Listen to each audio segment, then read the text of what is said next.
Ipinagdiriwang po natin ngayong araw ang ika-67 kaarawan ni Pangulong Ferdinand R. Marcos Jr. At syempre, hindi nagpahuli sa pagbati sa kanya ang kanyang asawa at mga anak.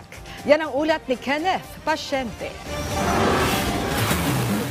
Naging mainit ang pagbati ng pamilya ni Pangulong Ferdinand R. Marcos Jr. sa kanyang ika-67 kaarawan ngayong araw.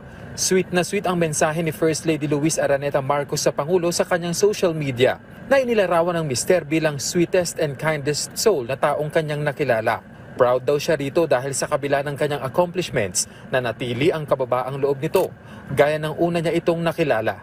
Grateful naman ang tatlong anak ng Pangulo na sina Sandro, Simon at Vinny sa anilay kanilang best dad dahil sa kabila ng busy schedule ay gumagawa pa rin ng Pangulo ng paraan para makipag-bond sa kanila.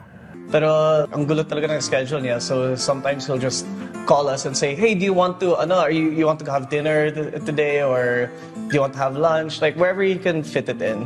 At gaya ng isang tipikal na tatay, hindi rin nagkukulang ang Pangulo sa pagbibigay ng advice sa kanila. There's one important lesson that he taught me. I think it's that when you're faced with a problem and you become or you get panicky and go in panic mode, he always says to go away and think first, because whatever your first decision will be will always probably not be the best one. Just to always partake in whatever new or whatever is in front of you. Just to always ask questions and to always learn. I think as a general rule, if you're on that path, it's you can't really go wrong. Kaya ngayong birthday ng Pangulo, hiling ng kanyang tatlong anak na manatili itong malusog at malakas, lalo na sa laki ng responsibilidad nito bilang leader ng bansa. Please don't get too stressed out.